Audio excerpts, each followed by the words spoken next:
I think my favorite thing about Higurashi right now is the way faces are so important to the storytelling, like this moment where Keiichi is coming back after talking with the police officer and Reina is the only one who has a deadpan stare.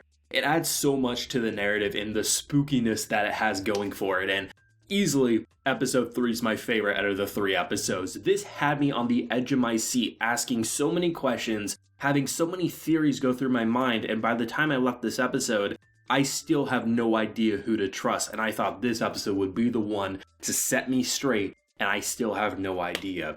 Reina is seemingly possessed. It looks like that's what they're trying to make it feel like, but at the same time, she could just be so lost in thought about who could be possessed that she's honestly completely normal, just with a bit of edge inside of her mind. But it'd be so interesting if even if she was technically possessed, that possession was a good thing for the city and she was protecting it, or maybe she is being manipulated, maybe there's nothing supernatural with her and it's actually all on Keiichi. It's very hard to say. This episode introduced a lot of ideas, the whole idea of demoned away, basically being possessed, the whole idea of the yearly killings and how this city, this town is like so ingrained that someone's gonna die. And they just kind of believe that. So then you start asking these questions, well, why would everyone keep it away from Keiichi? Do they not trust him? And the police officer is saying, well, maybe they wouldn't want to worry you, and also they don't want you to think about it because then maybe you would be the victim. And it's like, well, that kind of makes sense, but at the same time, everyone seemingly doesn't trust our boy, and then in return, he doesn't really trust them fully. It's like,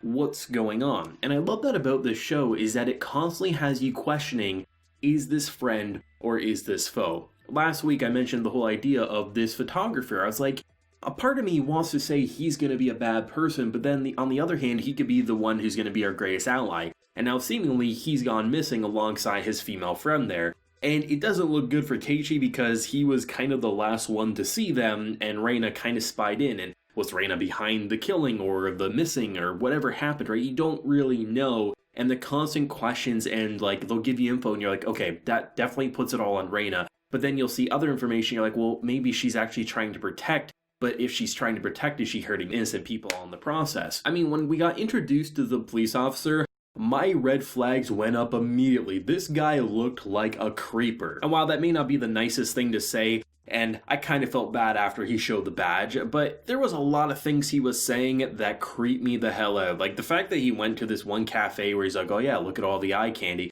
Seemingly never had a date in his life, but all the little pieces of dialogue that he says towards our boy, the fact that he like went to a kid first and foremost is weird enough. Then again, he's the only one who is kind of like an outsider, but at the same time, like I wouldn't be surprised if he wasn't actually a police officer and he was just honestly, he had a thing for kids, because it just doesn't look good. I don't feel like that's going to be a weird opinion to a lot of people. I think a lot of people are going to be creeped out by this guy, but then again, he could be one of our greatest allies and we don't even know. And that constant feeling like he's telling us a lot of information that probably is true, but also is he doing things for his own benefit? Like, it's very hard to say who can you trust. And that's why when Reina kind of snaps and confronts Keiichi about his lying when he says, are you lying to me? It's like you can't really blame her in this instance. As much as I was so fearful she was gonna pull a machete and slice our boy's neck when he called her out and her eyes were getting all demonic, I couldn't blame her because honestly, if they both are innocent in the grand scheme of things, both don't look good in the other's eyes. For Keiichi, it seems like he's about to get stabbed in the back, that Reina came up to see him,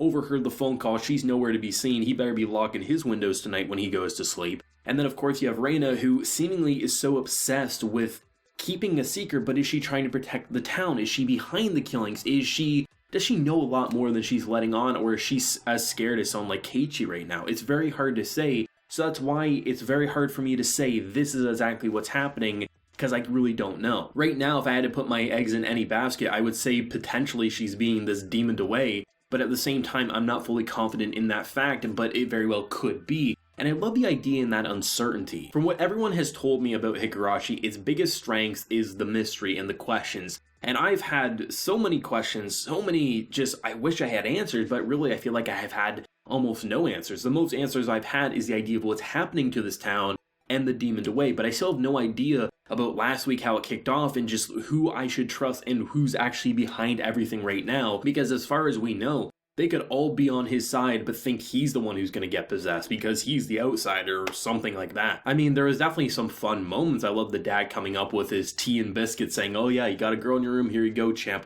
What do you mean she's not in here? And that just kind of sets him off being like, I'm about to get killed, aren't I?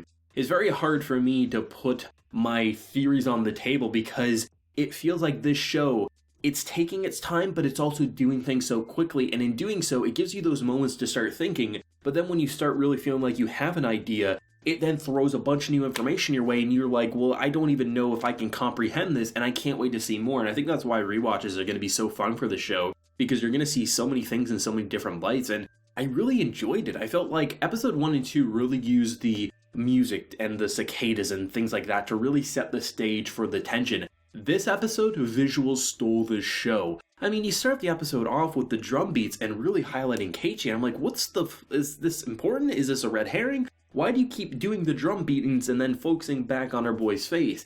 I don't know who I can trust, and I don't even know if I can trust Keiichi. And that's a really fun feeling because in so many authors' hands, you would think Keiichi is the one person you can trust, but even that I can't trust him right now. And that's what I love about this show, is that its mystery is first and foremost, but clearly has a sense of direction. And the fact that people who've experienced the original anime, have experienced the original visual novel, or those who have never experienced anything Higurashi don't quite know where this story's going is a really impressive feat. And I love that about this show, that is trying to do something new and old all wrapped up into one so everyone has a unique experience. And I'm all for it. I mean, I'm loving this. I am, honestly, if I had to put like my most anticipated episodes per week right now, I would say Higurashi is like top 1, top 2, just for the mystery alone of not knowing what's gonna come next. It's not quite like my favorite anime of the season, it's up there for sure, but in terms of anticipation, this episode steals the show without much struggle. Reina's voice actress scared the living shit out of me this week, and honestly, if I had to say who's my favorite character, she is. I don't know anything about her, and I feel like each little section of the story, when we focus more and more on each character, they're going to be my favorite. But right now, Reina, as crazy as she seems to be and maybe demoned away, I love her addition to this story, and I mean, I love that we actually got a confrontation without it being just a slasher film. Just honestly, if it was a slasher film, it probably would have been less scary, because that whole confrontation with no bloodshed, it scared the living shit out of me, and I love that. I forgot to mention it in the initial recording, but I wanted to make this extra little bit here. One thing that definitely is on my mind is when Reina tried to seemingly kill our boy Keiichi. What if that was her actually seemingly thinking he might be possessed by this whole demoned away, or was she honestly just saying, was he getting too close to the information that she didn't want him to know? It's something that definitely is on my mind, and I think that's going to be one of the biggest questions that Higurashi has going for it, is why was she about to do what she was going to in episode 1, and that's something that really has my interest, and I can't wait to see the answer to it. Let me know your thoughts and feelings down below. What did you think of this episode, and where do you think it might go next week? If you enjoyed the video, of course, we would like to show you support and hit that subscribe button if you happen to be new around here. So until next time, everyone, please take care and have a good one.